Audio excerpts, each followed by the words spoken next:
Mota Skates went from being one of the most well-known and respected brands in the roller derby community and a World Flat Track Derby Association approved vendor to having their skates burned and the logos removed with acid in protest. So what happened? Well, we're going to cover the entire story today on the rise and fall of Mota Skates. To understand the gravity of the fall of Mota Skates, we have to understand the rise of the company. Mota Skates was founded by Doug and Julie Glass, inline speed skating royalty. Julie Glass, X Games champion, multiple-time world inline speed skating champion, roller derby champion, and Doug Glass, the pioneer who decided to start racing in inline speed skates instead of quad skates. I was one of the, I think, I could probably say the first inline speed skater in, was it 91? Yeah. 91. I was on inlines, only one on inlines. These skaters become business people when they start the Nevesto Sports Manufacturing Company. They use this company to form different roller skating brands. Some of the brands that they went on to form were Atom Wheels and Gear, as well as Bionic and Luigino. Well, after Julie Glass starts playing roller derby, they begin to invest heavily in roller derby sports manufacturing.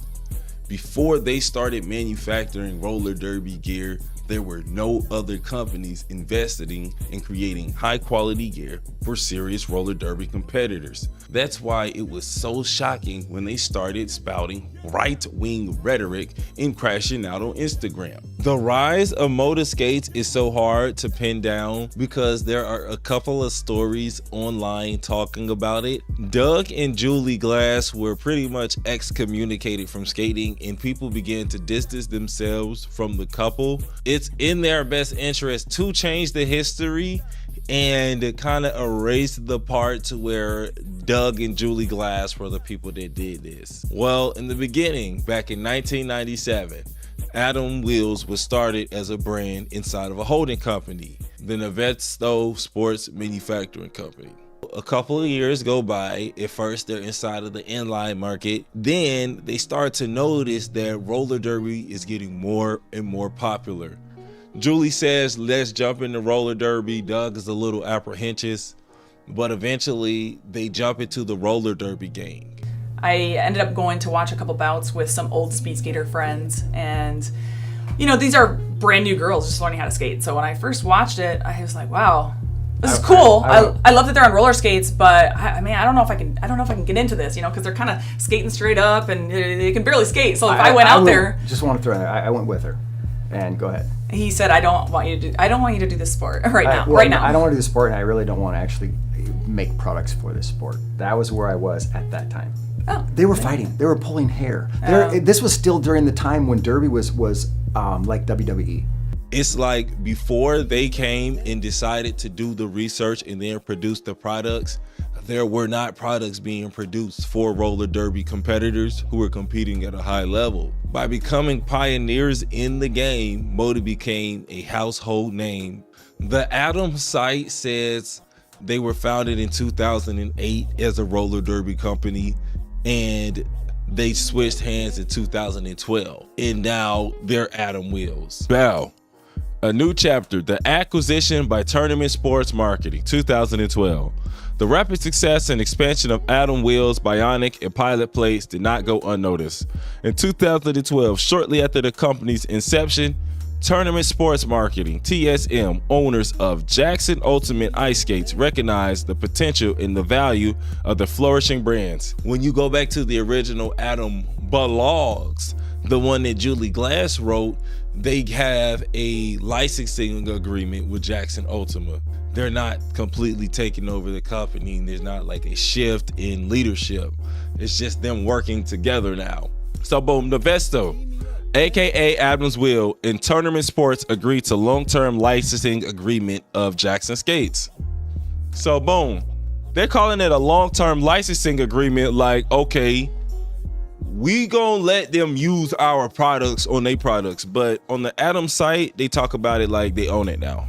But then when you come over to Wiki, they describe the inline past of the company. Then they describe that Adam Wills went bankrupt.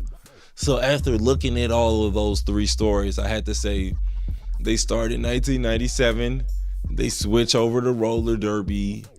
Eventually, they get acquired by another group. And now when Mota happens, they erase everything that Mota did. They take it off of all of the websites. They take the products out of stores. That's also how people treated the history. When I initially started this story, I assumed that the Blue Lives Matter skates was the climax. They dropped the Blue Lives Matter skates and people were like, oh no, I'm done. As I go back through and I investigate the timeline, I realized that the fall of Mota Skates happened over time. Mota followed up the Blue Lives Matter skates with the Savage boot. And the Savage boot wasn't just a singular skate. It was a marketing campaign in the future of the company. Well, people let them know that Savage was a pejorative term in indigenous communities, and they did not like the name being attached to the skate. Well, Doug and Julie Glass didn't see it that way, and this is where the problems started. In the roller skating community, it's okay to make a mistake. The way that we react to our mistakes is what makes or breaks our place in history. Doug and Julie Glass got extremely defensive. They started going back and forth with people in the comments, and when they got tired of talking to people, they just deleted their comments in order to shape the narrative. What really upset me about that whole ordeal was the fact that Mota posted its tone-deaf statement. There were a lot of skaters of color who weren't attacking Mota, but they wanted to explain what the situations, Jones told the Daily Beast. But at the time, Mota was curating what they wanted to be seen on their posts and deleting negative comments. It wasn't even like they wanted to have a conversation about it. At the time, Mota made some vague promises about being open to positive criticism that will continue to improve the movement. I'd just like to apologize to all my fans for... We will continue to reach out as we navigate this very sensitive matter, Mota added. This didn't go over well with skaters, and it eventually eroded the trust that they had built into the community. Many months later, the brand's descent began with the post on Mota's Instagram page made last June in the response to the murder of George Floyd in the subsequent protest. 3 different sentiments overlapped in a Venn diagram: feeling outraged by George Floyd's death, supporting good police officers, and not condoning looting or rioting. And then inside of the middle of the tried Venn diagram, me. Not us, me. Mota Skates. Me, I'm niggas. As the Daily Beast reported, at the time, a swift backlash ensued. Skaters called out the brand in the Instagram comment section for posting a pro-cop sentiment, while images of police brutality against protesters and journalists flooded the news.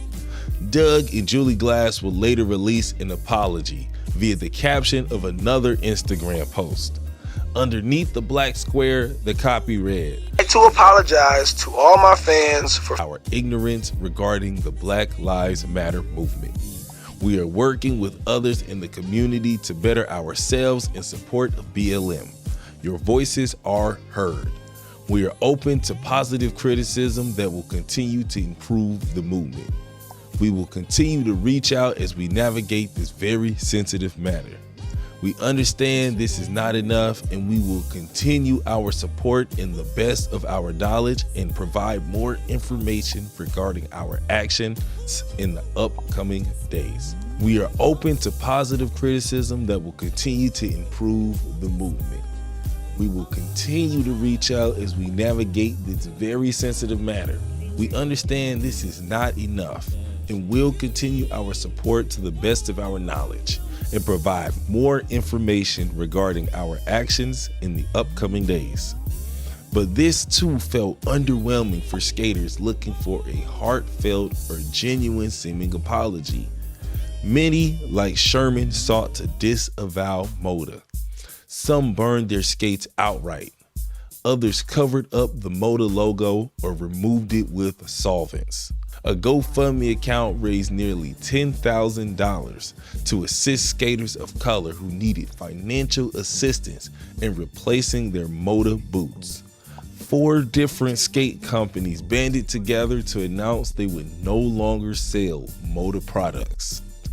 After that, the Women's Flat Track Derby Association parted ways with Mota, which had been a vendor at industry events. The funds raised from Mota's booth at the 2019 International Championships were also donated to Black Lives Matter. On June 12th of 2020, this was quick, the WFTDA has decided to part ways with Mota Skates, a tournament vendor at our events, since the brand's inception. We feel that our values no longer aligned, and we have taken the funds earned from Mota's booth at our 2019 International Championship event and made a donation to the Black Lives Matter Global Network Foundation. Effectively, immediately, the WFTDA is amending language in sponsorship and business partnership agreements to require accountability around our values in the code of conduct. This is one of many policy changes we're working on bringing to the WFTDA membership in the weeks ahead to create tangible steps towards dismantling racism in our organization. And that's a bar. Mota Skates went from a household name to the roller skating company that shall not be named. Now it's shut down and it's almost impossible to find Mota Skates anywhere. And that's all she wrote on this one. Well, if you enjoyed today's calm and cacophony of conspiracies and controversies, then you're gonna love my next video, The Fall of Indy Gemma Jones. Strap in for this one, Twiz. It's finna be a barn burner. Like if you enjoyed today's video. Drop a comment if you have a question that you want me to answer in the future. And if you love today's video and you want to hear more roller skating analysis and history, you might as well subscribe and ring that bell notification icon so you'll be notified on my next drop. And until next time, happy skating, Boss Tweezy.